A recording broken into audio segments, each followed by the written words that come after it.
على رسوله الكريم أما بعد فأعوذ بالله من الشيطان الرجيم بسم الله الرحمن الرحيم ومن أحسن قولا ممن دعا إلى الله وعمل صالحا وقال إنني من المسلمين صدق الله العظيم. محترم بزرگوں، اللہ تبارک و تعالی نے پورے نظام کائنات کو خود تنے تنہا اکیلا سنبھال رہا ہے، اور پھر نظام انسانی کو درست کرنے کے لیے اللہ تبارک و تعالی نے اپنے نبیوں کا سلسلہ شروع کیا. کائنات کے پہلے انسان حضرت آدم علیہ السلام وہ پہلے نبی ہیں. چونکہ ان کا نبی ہونا اس لیے ضروری تھا کہ اسی وقت سے انسانی دنیا شروع ہو گئی ہے. اسی لیے اللہ تبارک و تعالی نے حضرت انسان حضرت آدم علیہ السلام کو روئے زمین پر بحیثیت انسان اتارا ہے، تو ساتھ میں بحیثیت نبوت بھی آپ کو اتارا. آپ اگر ایک کائنات کے پہلے انسان ہے تو آپ ایک عظیم رہبر بھی بنا کر ساتھ میں بھیجے گئے ہیں، تاکہ فوراً ان کی خود بھی رہنمائی ہو کہ اللہ تبارک و تعالی روئے زمین پر بندوں سے چاہتا کیا ہے، اور آنے والے اس کے بعد سلسلے کے جتنے انسان ہوں گے سب کو رہبری اور رہنمائی ملے. تو اللہ تبارک و تعالی سے جوڑنے کا اور مرضی خداوندی سے واقف کرانے کا نظام اور سلسلہ اسی وقت سے چلا ہے. یہ سلسلہ چلتا رہا، جس کو ہم لوگ کہتے ہیں کہ تقریباً 1,24,000 انبیاء علیہ السلام اللہ نے بھیجے. اخیر میں ہم اور آپ کے پیارے نبی حضرت محمد صلی اللہ علیہ وسلم ہیں کہ آپ آخری پیغمبر ہیں، آپ کے بعد اور کوئی نبی آنے والے نہیں ہیں. آپ کی نبوت بھی عالمگیر ہے، پوری کائنات کے لیے ہے، اور آپ کی نبوت قیامت تک کے لیے ہے کہ قیامت تک اب اور کوئی نبی نہیں آئیں گے. تو اللہ تبارک و تعالی نے آخری پیغمبر کو بھی ایک عظیم داعی بنا کر بھیجا. اور نبی پاک علیہ السلام آپ جو ایک داعی ہیں تو صرف ایک عام داعی نہیں بلکہ آپ ایک عالمگیر داعی ہیں. عالمگیر داعی کا مطلب یہ ہے کہ آپ کی دعوت پوری کائنات کے لیے ہے، جبکہ اس سے پہلے آدم علیہ السلام سے عیسیٰ علیہ السلام تک تمام انبیاء علیہ السلام کی یہ خاصیت رہی ہے کہ وہ عالمگیر نہیں تھے. وہ کسی قوم کے لیے، برادری کے لیے، علاقے کے لیے، ملک کے لیے مخصوص ہوتے تھے. اور کبھی کبھی ایسا ہوتا تھا کہ ایک ہی زمانے میں کئی انبیاء علیہ السلام جمع ہیں. اس علاقے میں یہ پیغمبر کام کر رہے ہیں، اس علاقے میں وہ پیغمبر کام کر رہے ہیں، اس علاقے میں وہ پیغمبر کام کر رہے ہیں. حضرت موسیٰ علیہ السلام بھی پیغمبر ہیں، حضرت ہارون علیہ السلام بھی پیغمبر ہیں، اور حضرت شعیب علیہ السلام بھی ساتھ میں پیغمبر ہیں. تو اس طرح کی کئی مثالیں ہیں. حضرت ابراہیم علیہ السلام بھی پیغمبر ہیں، حضرت لوط علیہ السلام بھی پیغمبر ہیں، اور ایک ہی زمانے میں ہیں. مگر حضور اکرم صلی اللہ علیہ وسلم کی نبوت، آپ کی پیغمبری، آپ کی رسالت اور آپ کی دعوت پوری کائنات کے انسانوں کے لیے ہے. اس لیے قرآن کریم میں اللہ نے آپ کو رحمت للعالمین فرمایا ہے. کسی بھی پیغمبر کے لیے اللہ پاک نے یہ جملہ استعمال نہیں کیا کہ اللہ تبارک و تعالی رب العالمین ہے اور نبی پاک علیہ السلام رحمت للعالمین ہے. پوری کائنات کے لیے آپ رحمت ہیں. نبی پاک علیہ السلام جب آپ نبی بنائے گئے تو کتنے سال بعد حضرت عیسیٰ علیہ السلام کے لمبے زمانے کے بعد صدی نہیں صدیوں کے بعد نبی علیہ السلام روئے زمین پر نبی بن کر مبعوث ہوئے۔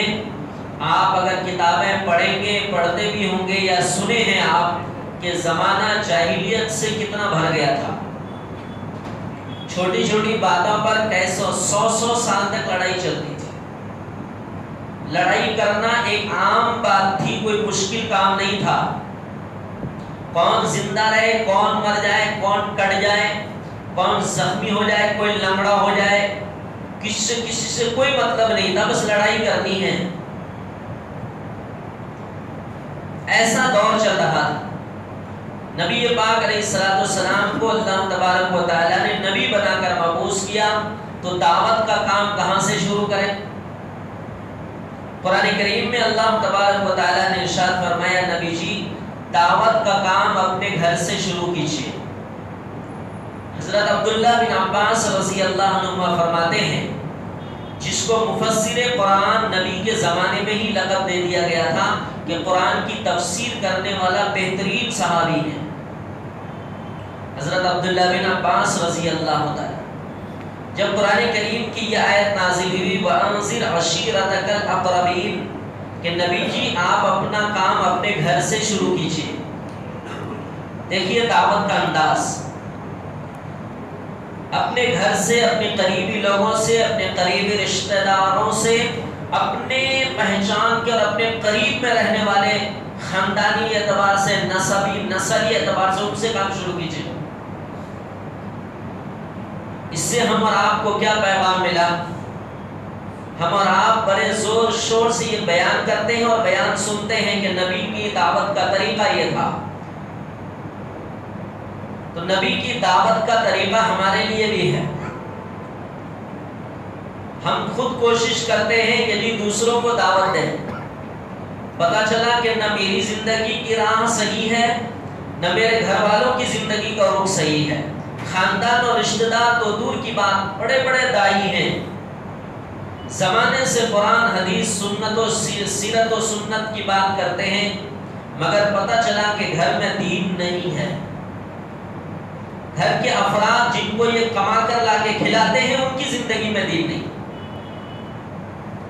اندازہ یہی ہوا آیت کریمہ سے ہم اور آپ کو یہ پیغام مل رہا ہے، دعوت کا کام بندہ اپنے گھر سے شروع کرے۔ گھر کے سب لوگ نمازی ہوں، رمضان آئے تو گھر میں سب کوئی روزے دار ہوں جن پر روزے فرض ہیں، گھر میں سب کوئی سچ بولنے والے ہوں، گھر میں سب کوئی اچھے ماحول میں رہنے کے عادی ہوں۔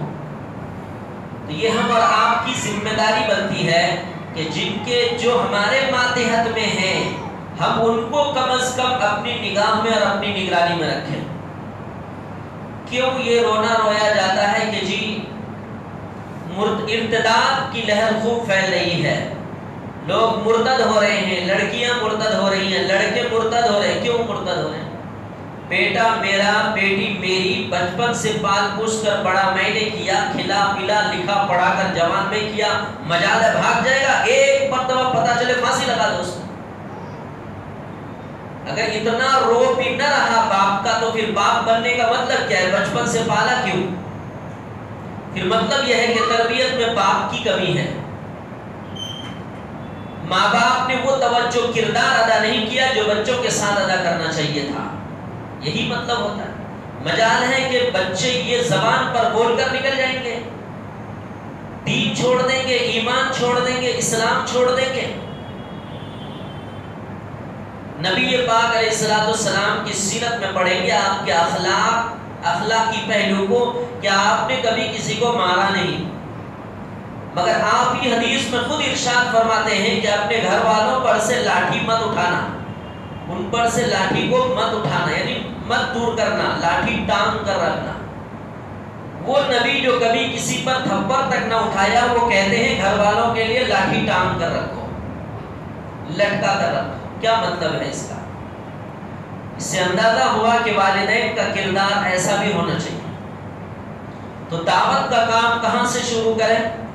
جب یہ آیت کریمہ نازل ہوئی تو نبی پاک علیہ السلام ایک اونچی جگہ پر چلے گئے، پہاڑی کے اوپر، اور اس پہاڑی صفا پہاڑی کے اوپر کھڑے ہو کر نبی صلی اللہ علیہ وسلم نے خاندانوں کو آواز لگائی، یا بنی فہر، یا بنی عدی، یعنی جب نام لیا تو جتنے قرب و جوار میں سننے والے تھے سب کوئی دوڑ دوڑ کر گھر سے نکل کر آنے لگے۔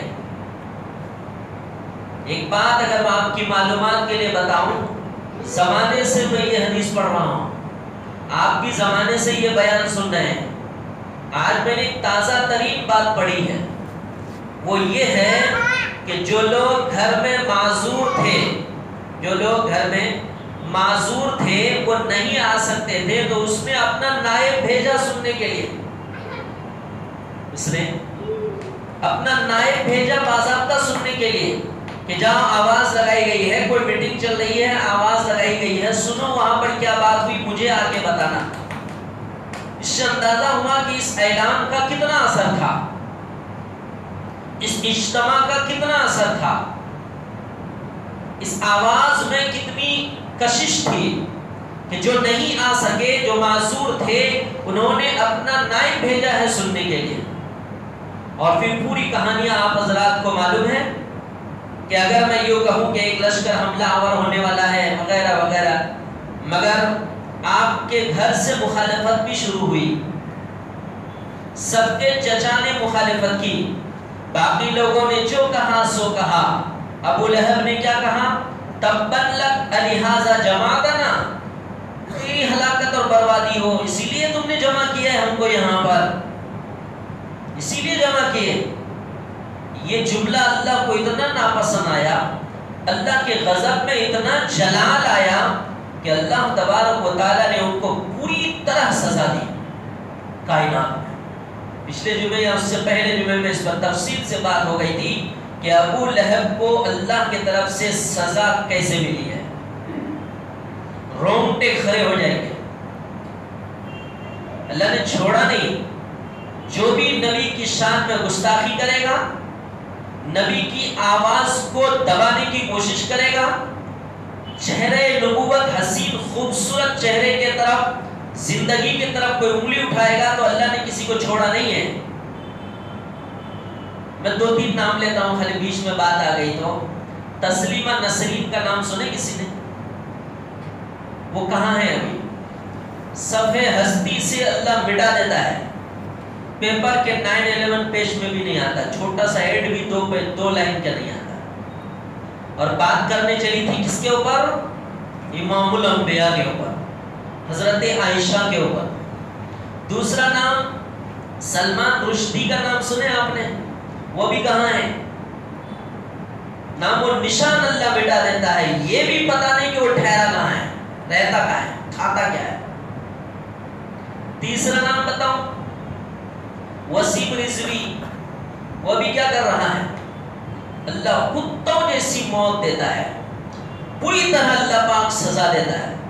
جو نبی سے، اللہ کے قرآن سے، نبی کی نبوت سے ٹکرانے کی کوشش کرتا ہے، اللہ اسے چھوڑتا نہیں ہے۔ یہ تو مثال ہے، اس طرح کی بہت ساری چیزیں ہیں۔ کملیش تیواری کا نام سنے؟ ابھی 2-4 سال پہلے کی بات، لاک ڈاؤن سے پہلے کی بات ہے۔ کیا ہوا اس کا؟ وہ کہاں ہے ابھی؟ خیر وہ تو دنیا میں ہی نہیں ہے، لیکن اس کا حشر کیا ہوا؟ ان کے اپنوں نے ان کو ختم کر دیا۔ یہ صورتحال ہے۔ مخالفت کہاں سے شروع ہوتی ہے؟ کام شروع بھی کرنا ہے اپنے گھر سے، اور مخالفت بھی کہاں سے ہوگی؟ اپنے گھر سے۔ یہاں ایک پوائنٹ کی بات ہے، وہ یہ ہے کہ ایک گھر میں ایک آدمی داعی بن گیا، ذمہ دار بن گیا، نیک بن گیا، دیندار بن گیا، نمازوں کا بڑا پابند، تہجد کا بڑا پابند، ماشاءاللہ، تلاوت کا بڑا اہتمام، تسبیحات کا بڑا اہتمام۔ گھر میں 2-4 بھائی لوگ اور ہیں، ان کی فیملی کے اور لوگ ہیں، یہ شرعی لباس میں رہتے ہیں، کرتا پاجامہ ٹوپی کے ساتھ رہتے ہیں، اچھی زندگی گزارتے ہیں، سلجھی ہوئی زندگی، سنجیدگی والی زندگی۔ تو دوسرے لوگ گھر کے ہی مذاق اڑاتے ہیں، یہ تو سبھی بن گیا، ان کو چھوڑو، گھر کے لوگ ہی مذاق اڑاتے ہیں۔ کبھی ایسا ہوتا ہے ایک بھائی بڑا دیندار ہے، دوسرا بھائی بڑا بدماش ہے، کبھی کبھی ایسا ہوتا ہے ایک بھائی بڑا دیندار ہے، ایک بھائی چور ہے باضابطہ، کیا چوری کرتا ہے؟ آج کل تو چوری بھی خوبصورت انداز میں کی جاتی ہے، اس کا گھر دبا لیا، اس کا بلڈنگ دبا لی، اس کی زمین دبا لی، اس کے پیسے کھا لیے، اس کو پھنسا کے رکھا، اس کو گرا کے رکھا، اس کو اٹھا کے رکھا، اور ایک دم BMW میں بھی گھوم رہا ہے۔ کوئی کہے گا یہ چور ہے، کوئی کہے گا یہ ڈاکو ہے، کہے گا کوئی؟ سوتا ہے بنگلے میں، رہتا ہے AC میں، اور لوگ چلتے پھرتے اس کو سلام بھی کرتے ہیں۔ چور اور ڈاکو بھی بڑے خوبصورت انداز میں چوری اور ڈاکہ زنی کرتے ہیں، اور اسی گھر میں ایک بھائی بڑا دیندار۔ پوائنٹ کی بات یہ ہے کہ پھر باہر سماج کے لوگ کیا کہتے ہیں؟ بڑی بڑی باتیں کرتا ہے، اپنے بھائی کو تو سنبھال نہیں پا رہا ہے، اور مرکز میں بیان دیتا ہے، کیا کہتا ہے؟ منبر پہ بیٹھ کے بیان دیتا ہے، اپنے باپ کو تو سنبھال نہیں پا رہا ہے، اپنی بیوی بیٹی کو تو سنبھال نہیں پا رہا ہے، بڑا دیندار کہلاتا ہے۔ یہ غلط بات ہے۔ اگر ایک آدمی دیندار ہو گیا تو دوسرے کی ہدایت کا وہ ٹھیکیدار نہیں ہے۔ قرآن خود کہتا ہے وَلَا تُسْأَلْ عَنْ أَصْحَابِ الْجَحِيمِ، نبی جی جو لوگ ان بدعمالیوں کی وجہ سے جہنم کے مستحق ہو جائیں گے، میں ان کے متعلق آپ سے کوئی سوال نہیں کروں گا۔ قرآن میں ہی اللہ نے فرمایا نبی جی آپ نے تو حق ادا کر دیا ہے، آپ نے تو پیغام میرے بندوں تک پہنچا دیا ہے۔ تو یہ تعبیر بالکل صحیح نہیں، یہ غلط فہمی ہے کہ جی ایک بندہ بڑا نیک ہے، خاندان کا کوئی بدماش ہے تو ان کی ہدایت کا ٹھیکیدار ان کو سمجھا جا رہا ہے، یہ صحیح۔ نبی پاک علیہ السلام ایک عالمگیر پیغمبر، رحمت للعالمین پیغمبر، تڑپنے والے، ترسنے والے، رونے والے، دھاڑنے والے پیغمبر، مگر اس کے باوجود ابو لہب موت تک ایمان لایا۔ اس سے بھی زیادہ بڑی حسین مثال یہ ہے جناب ابو طالب، جن کے نام کے ساتھ کوئی حضرت لگاتے ہیں، کوئی جناب لگاتے ہیں۔ حضرت ابو طالب، جناب ابو طالب کیوں لگاتے ہیں حضرت اور جناب؟ اس لیے لگاتے ہیں کہ زندگی بھر جب تک حیات سے رہے تب تک نبی کا سپورٹ کیا۔ آپ پڑھیے گا سیرت اور تاریخ کی کتاب، وہاں یہ بات لکھی ہوئی ہے کہ جب تک جناب ابو طالب حیات سے تھے کوئی بھی نبی کی طرف انگلی کا اشارہ تک نہیں کر سکتا تھا۔ بات کرنا ہو تو چچا سے بات کرنے کا، ان سے بات نہیں کرنا۔ وہ موقع پر ایک ہاتھ میں چاند ایک ہاتھ میں سورج رکھتے، وہ کون سی بات تھی؟ جب مشرکین نے آ کے چچا سے یوں کہا کہ بہت ہو گیا، آپ کا بھتیجا ان بتوں کو بہت برا بھلا کہتے ہیں، یہ کھاتے نہیں، یہ سنتے نہیں، یہ کسی کی حاجت پوری نہیں کر سکتے، خود اپنی مکھی کوئی سامان اٹھا کر لے جائے تو اس کو نہیں چھین سکتے، یہ قرآن میں۔ ہم کو سن سن کے اب تنگ آ گئے، آپ اپنے بھتیجوں کو سمجھا دیجئے، یا تو وہ مان جائے یا پھر آپ ان کے طرف سے میدان میں آ جائیے۔ چچا گھبرا گئے، کہنے لگے بھتیجا بات اصل میں یہ ہے لوگ ایسا کہہ رہے ہیں کہ یا تو کام سے باز آ جائیں یا پھر میدان میں آ جائیں مقابلہ کرنے کے لیے۔ جب نبی نے فرمایا کہ چچا آپ کو ٹینشن لینے کی ضرورت نہیں ہے، اگر لوگ میرے ایک ہاتھ میں چاند اور ایک ہاتھ میں سورج رکھ دیں گے تو بھی میں اس کام سے نہیں رکوں گا، یہ میں خود نہیں کر رہا ہوں، کوئی کروا رہا ہے۔ بھتیجے کی اس خود اثر آواز کو سن کر جناب ابو طالب نے کیا کہا؟ بیٹا تم جس نہج پر کام کرتے ہو کرتے رہو بغیر کبھی بیشی کے، میں تمہارے ساتھ۔ سوشل بائیکاٹ ہوا، شیب ابی طالب میں کتنے سال ہے؟ 3 دن 4 10 20 دن نہیں، 3 سال تک مکہ میں یہ قانون بن گیا، کوئی بھی اس خاندان سے معاملات نہیں کرے گا، خرید فروخت نہیں کرے گا، لین دین نہیں کرے گا، شادی بیاہ نہیں کرے گا، یہاں تک کہ چھپ چھپ کر کوئی کبھی اپنے قریبی رشتہ دار ہونے کی وجہ سے کھانا پہنچاتا تھا وہ بھی گرفتار ہو جاتا تھا۔ تم نے کھانا پہنچایا؟ کیوں پہنچایا کھانا؟ بائیکاٹ۔ مگر ساتھ میں رہے جناب ابو طالب، باہر نہیں رہے، قید میں رہے باضابطہ شیب ابی طالب۔ پوائنٹ یہ ہے زمانے تک نبی صلی اللہ علیہ وسلم کا ساتھ دیتے رہے، کیا ایمان قبول کیا آخر میں؟ موت کے وقت آخری مرحلے پر نبی نے کان میں یہ بات کہی تھی، چچا آپ کے احسان میرے اوپر بہت ہے، ایک احسان اور کر دو۔ آخری وقت میں صرف لا الہ الا اللہ محمد رسول اللہ میرے کان میں پڑھ دو۔ زندگی کس میں گزری ہے؟ توحید کے بغیر گزری ہے۔ آخری وقت میں صرف ایک جملہ کہنا ہے، لا الہ الا اللہ محمد رسول اللہ، تاکہ میں حشر میں شہادت دوں کہ میرے رب میرے کان میں میرے چچا نے کلمہ پڑھ لیا تھا۔ بازو میں ابو جہل بیٹھا تھا، کہنے لگا کیا ابو طالب صاحب مجھے ارادہ بدل رہا ہے کیا؟ کہنے لگا نہیں نہیں، میں جناب عبد المطلب ابا کے ہی دین پر قائم ہوں اور روح پرواز کر۔ اندازہ لگائیے کہ نبی صلی اللہ علیہ وسلم کا دل اس وقت کیا کہہ رہا ہوگا۔ وہ پیغمبر تھے، یہاں اگر باپ بیٹے کا مسئلہ ہونا تو باپ فنا ہو جائے گا سبھی۔ اگر بیٹا نظر کے سامنے اس طرح جاوے نا تو باپ وہیں پر فنا ہو جائے گا، سر پٹکنے لگے گا۔ آپ وہ بتائیے جو پوری کائنات کے باپ تھے روحانی اعتبار سے، اندازہ لگائیے کہ ان کو کتنی تکلیف ہوئی ہوگی۔ تو یہ بات بالکل اصول کے خلاف ہے کہ ہم کام میں لگیں اور ہمارے گھر کا کوئی فرد کام سے دور ہو، یہاں تک کہ سنت شریعت احکام سے دور ہو۔ ہمارا کام اور ہماری ذمہ داری صرف پیغام ان کو پہنچا دینا ہے۔ لا اکراہ فی الدین قد تبین الرشد من الغی۔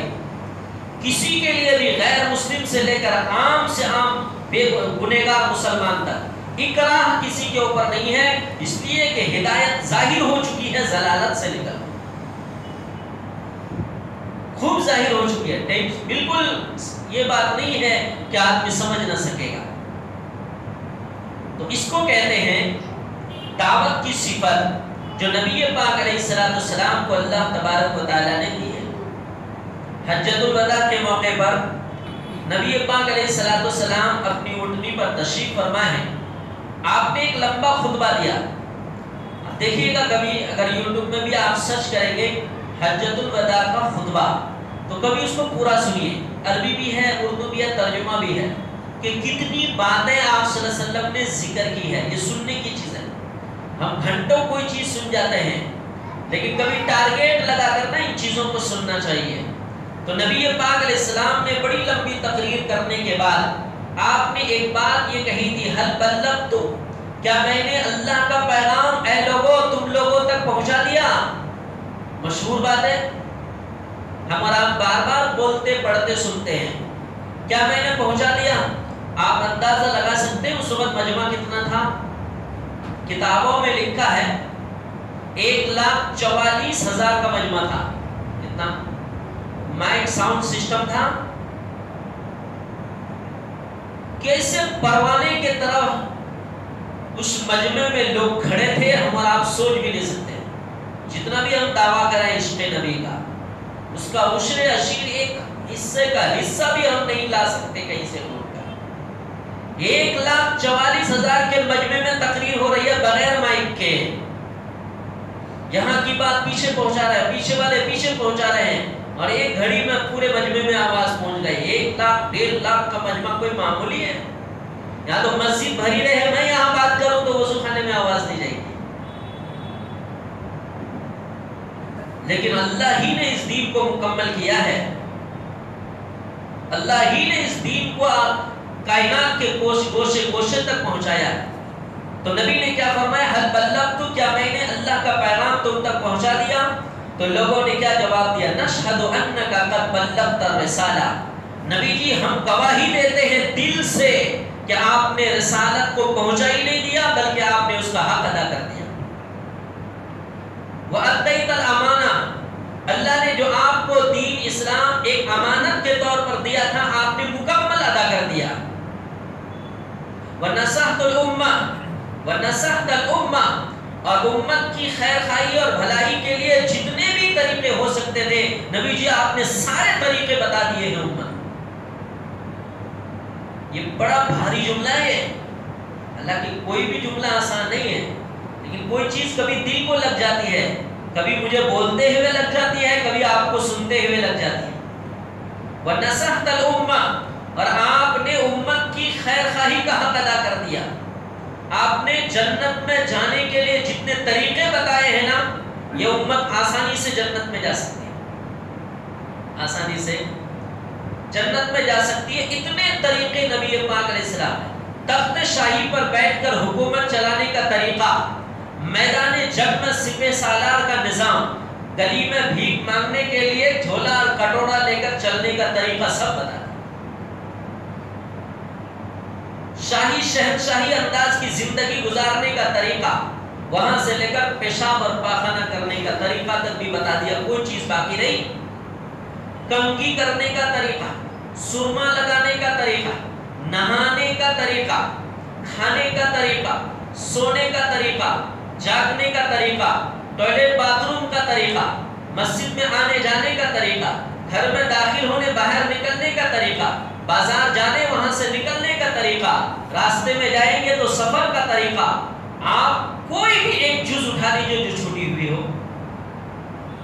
کمال اس بات پر ہے، شیئر مارکیٹ نبی کے زمانے میں تھا، مگر شیئر مارکیٹ کے جتنے بھی مسائل ہیں تقریباً 150 مسائل، کتنے؟ سارے 150 مسائل حدیث میں ملتے ہیں، قرآن میں ملتے ہیں. کیسے ملتے ہیں؟ آپ یوں ہی عالمگیر پیغمبر نہیں تھے. اگر آپ عالمگیر پیغمبر ہیں تو یقینی طور پر ہے 1400 سال بعد بھی مسائل کے حل آپ کی زندگی سے اور آپ کی زبان مبارک سے مل جاتا ہے. اس پر حیرت ہوتی ہے. ہم لوگ تو مولوی صاحب ہیں، مسئلے مسائل دیکھتے پڑھتے بتاتے رہتے ہیں، لوگوں حیرت ہو جاتی ہے کہ جب پھر اس مسئلے کو لے جا کر ہم سنت و شریعت پر فٹ کرتے ہیں، برابر فٹ ہو جاتے ہیں کہ یہ جائز ہے یا ناجائز ہے، درست ہے یا نہیں ہے، حلال ہے یا حرام ہے. تو نصحت الامہ، نبی جی امت کی خیر خواہی کی جتنے بھی طریقے ہیں سارے طریقوں کا آپ نے حق ادا کر دیا. پھر آگے کیا فرمایا؟ وَكَشَفْتَ الْغُمَّ، ضلالت اور اندھیرے کا پردہ چاک کر کے آپ نے کائنات کے انسانوں کے سامنے ہدایت کی روشنی پھیلا دی.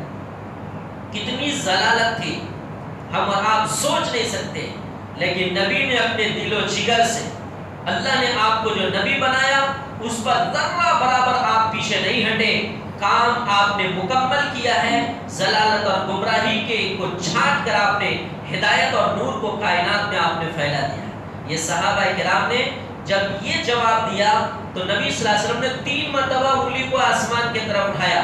اللہم اشہد، اللہم اشہد، اللہم اشہد. اے اللہ تو گواہ ہے، اے اللہ تو گواہ ہے، اے اللہ تو گواہ ہے کہ میں نے ان سے سوال کیا کہ تم نے میں نے پہنچا دیا، تو انہوں نے مجھے یہ جواب دیا ہے کہ ہاں پہنچا دیا.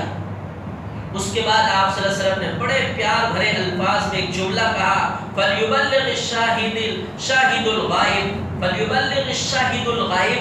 یہاں جتنے بھی 1,44,000 کا مجمع ہے نا، جنہوں نے بھی میری بات سنی ہے وہ ان لوگوں تک پہنچا دینا جو یہاں موجود نہیں ہے. اس کی 2 تفسیر ہے. ایک تفسیر اس کی ایک وضاحت یہ ہے کہ ابھی جو لوگ اس حجۃ الوداع میں شریک نہیں ہو پائے، اپنے اپنے علاقوں میں ہیں، ان تک میرا یہ پیغام پہنچا دینا. دوسری تفسیر یہ ہے کہ دیکھو یہ میرا جملہ عالمگیر جملہ ہے، قیامت تک کے لیے زندہ رہنے والا جملہ ہے، زندہ رہنے والا جملہ ہے.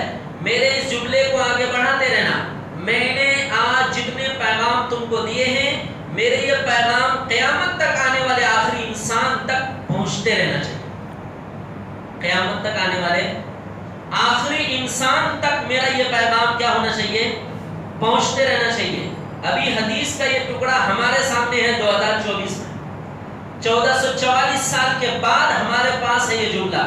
اب اگر سنت و شریعت قرآن و حدیث کی کوئی بات ہمیں پہنچتی ہے تو بحیثیت داعی ہونے کے اس امت کے ایک فریضہ یہ عائد ہوتا ہے ہم آگے والوں تک یہ دعوت پہنچا دیں. تو ہم میں سے یہاں جتنے بیٹھے ہیں نا سب داعی ہیں. فَلْيُبَلِّغِ الشَّاهِدُ الْغَائِبُ، تمہارے سامنے جو بات آ گئی غائبین تک وہ بات پہنچا دینا. تو نبی پاک علیہ السلام نے اپنی امت کے کاندھے پر دعوت کی ذمہ داری ڈالی ہے. آج ہی میں نے تازہ ترین ایک جملہ پڑھا کہ پچھلے انبیاء علیہ السلام جتنے بھی تھے 1,24,000 انبیاء علیہ السلام، وہ گزرنے کے بعد یا اپنے حیات میں انہوں نے کبھی یہ نہیں کہا کہ میں اپنے کام کی ذمہ داری تم کو دے کے جاتا ہوں، عمل تم کرو، میں نے جتنا بتا دیا، کہ ذمہ داری کسی کو نہیں دی گئی۔ یہی وجہ ہے کہ کسی بھی پیغمبر، خاص طور پر جو صاحب شریعت پیغمبر تھے، جیسے موسیٰ علیہ السلام توریت والے، عیسیٰ علیہ السلام انجیل والے، داؤد علیہ السلام زبور والے، ان کے علاوہ بہت سارے صحیفے ملے انبیاء علیہ السلام، پارے اجزاء وہ ملے انبیاء علیہ السلام کو۔ کسی کی بھی بات، پیغمبر کی تعلیم محفوظ نہیں رکھ سکی امت محفوظ نہیں۔ یہ اس امت کی خصوصیت ہے کہ نبی پاک علیہ السلام کی دعوت کا پورا نظام، یہاں تک کہ آپ کی حیات مبارکہ کا پورا نظام اس امت کے پاس محفوظ ہے۔ تو اللہ تبارک و تعالی نے اپنے نبی کے ذریعے سے اس امت کو ایک ذمہ دار امت بنایا ہے۔ نبی گزر گئے تو نبی کے گزرنے کے بعد اس امت کو یہ کام کرنا پڑے گا۔ اللہ تبارک و تعالی نے سورہ یوسف کے آیت نمبر 108 میں اللہ نے نام لے کر فرمایا، قل، نبی جی کہہ دیجئے آپ اپنی امت کو، کیا کہہ دیجئے؟ ہذہ سبیلی، یہ میرا راستہ ہے، ادعو الی اللہ علی بصیرۃ، اللہ کی طرف لوگوں کو یقین کے ساتھ بلایا کرو، اللہ کی طرف لوگوں کو بڑی بصیرت کے ساتھ اور یقین کے ساتھ بلایا کرو، انا ومن اتبعنی، یہ کام میرا ہے اور میری اتباع کرنے والا ہے۔ تو اللہ تبارک و تعالیٰ نے امت کو کہنے کا حکم دیا کہ نبی جی آپ بولیے امت کو کہ دیکھو یہی سیدھا راستہ ہے، بصیرت کے ساتھ، یقین کامل کے ساتھ لوگوں کو دعوت دو اللہ کے دین کے طرف۔ نبی جی یہ کام آپ کا بھی ہے اور آپ کی اتباع کرنے والوں کا بھی ہے، ہم سب الحمدللہ اتباع کرنے والے ہیں۔ اللہ تبارک و تعالیٰ نے یہ ذمہ داری ہم اور آپ کو عطا کی ہے۔ اس طرح کی اور بھی کئی روایتیں اور آیات یہاں پر موجود ہے۔ آخری صرف ایک روایت پیش کر دیتا ہوں، بیچ میں کئی آیت رہ گئی۔ وہ ترمذی شریف میں حضرت حذیفہ رضی اللہ تعالیٰ عنہ سے مروی ہے، نبی صلی اللہ علیہ وسلم فرماتے ہیں والذی نفسی بیدہ، اس ذات کی قسم جس کے قبضے میں میری جان ہے۔ قسم کون کھا رہے ہیں؟ نبی جی قسم کھا رہے ہیں۔ نبی فرماتے ہیں اس ذات کی قسم جس کے قبضے میں میری جان ہے، لَتَأْمُرَنَّ بِالْمَعْرُوفِ وَلَتَنْهَوْنَ عَنِ الْمُنْكَرِ، تم امر بالمعروف اور نہی عن المنکر ضرور کرو۔ لَتَأْمُرَنَّ تشدید کے ساتھ اگر ہو تو اس کا ترجمہ ہوتا ہے ضرور بھی ضرور، تاکید۔ تم امر بالمعروف یعنی دعوت کا کام، بھلائی کا حکم دینا اور برائی سے روکنا، یہ کام تم ضرور بھی ضرور کرو۔ او لیوشکن اللہ ان یبعث علیکم عقابا، ورنہ قریب ہے کہ اگر تم یہ کام کرنا چھوڑ دو گے تو اللہ تمہارے اوپر عذاب نازل کر دے گا۔ پھر کیا ہوگا؟ ثم تدعونہ فلا یستجیب لکم، پھر اگر یہ پوزیشن ہو جائے کہ اللہ عذاب نازل کرنا شروع کر دے، اس وقت ہاتھ اٹھا کر دعا کرو گے تو تمہاری دعا سنی نہیں جائے گی۔ یہ نظام کون بیان فرماتا ہے؟ نبی۔ باتیں کتنی، ہمیں کہتے ہیں نا مجھے بولے صاف صاف بولنے کی عادت ہے، نبی نے صاف صاف بات ارشاد فرمائی ہے، ذرہ برابر کوئی پیچ پاچ نہیں ہے باتوں میں، کچھ نہیں، صاف صاف بات، ضرور بھی ضرور کرو، امر بالمعروف نہیں عن المنکر، ورنہ قریب ہے کہ اللہ تمہارے اوپر عذاب بھیج دے گا۔ جب عذاب بھیجنے کا سلسلہ ہو تو تم دعائیں کرو گے، تمہاری دعائیں سنی نہیں جائیں گی۔ کیا مطلب اس کا؟ ایک بار نہیں 50 بار ہم لوگ یہ بول بھی چکے ہیں اور سن بھی چکے ہیں۔ اگر ہمارے اوپر ابھی حالات ہیں اور ان حالات میں صرف ہم ہی نہیں، بڑے بڑے اللہ کے ولی لوگ دعا کر رہے ہیں، پھر بھی حالات ٹس سے مس نہیں ہو رہے، مطلب یہ ہے کہ کبھی ہمارے اندر بہت بڑے پیمانے پر ہے۔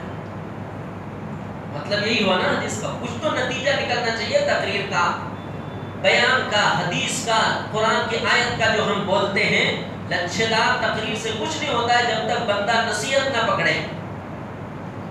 صرف ہم ہی نہیں، اور ہم یوں نہیں کہتے ہیں کہ یہاں کوئی اللہ کا ولی نہیں ہے، اسی مجمع میں کتنے اللہ کے ولی بیٹھے ہوں گے کہ اللہ سے ان کا کتنا بہترین تعلق ہوگا، آپ نہیں بتا سکتے، میں نہیں بتا سکتا، لیکن جو ظاہری طور پر دیکھتے ہیں یہ پیر صاحب ہیں، یہ اللہ والے ہیں، یہ بزرگ ہیں، یہ بہت بڑے متقی ہیں کائنات، وہ لوگ بھی ہاتھ اٹھا کر دعا کرتے ہیں، لیکن پوری کائنات میں کچھ تبدیلی نظر نہیں دکھ رہی ہے۔ نظر نہیں دکھ رہی ہے تو قصوروار ہم بجائے اس کے کہ اللہ کو ٹھہرائیں نعوذ باللہ کہ کیا اللہ دیکھتا نہیں ہے، اتنے معصوم مارے جا رہے ہیں، اتنے بے گناہ اجاڑے جا رہے ہیں، تو قصوروار اپنے کو ٹھہرانا چاہیے۔ نبی خود فرماتے ہیں زبان نبوت سے صاف صاف کلیئر بات کہ دیکھو تم اگر یہ کام چھوڑو گے تو قریب ہے کہ رب کا عذاب تمہارے پر نازل ہو، تم دعا کرو اور تمہاری دعا قبول نہ ہو۔ کیا اسی دور میں ہم جی رہے ہیں؟ اللہ ہم سب کی حفاظت کرو۔ کسی بھی درجے میں ایک ارادہ کر لیجیے کہ ایک ہفتے میں مجھے 7 لوگوں کو دعوت دینی ہے، کتنے دن میں کتنے ہوئے؟ 7 لوگوں کو، اپنے دوستوں میں، خاندان میں، رشتہ داروں میں، پڑوسیوں میں۔ نماز دیکھتے ہیں کہ یہ نماز نہیں پڑھتا، کسی بھی اعتبار سے، چائے چوئی کے بہانے سے، دکان میں، ہوٹل میں، بازار میں، گھر میں، آفس میں، بات سے بات نکلے، بات موضوع چل رہا ہو نا، موضوع چینج کر دیں، موضوع چینج کر کے نماز پر بات شروع ہو جائے، تجارت پہ بات، ایمانداری پہ بات، کسی بھی موضوع پر بات شروع ہو سکتی ہے کہ نہیں؟ اللہ نے انسان کو اتنا حسین خوبصورت بنایا ہے، ہر اعتبار سے یہ کام کرنا بہت آسان ہے۔ دعا ہے اللہ تعالیٰ ہمیں عمل کی توفیق عطا فرمائے۔ وآخر دعوانا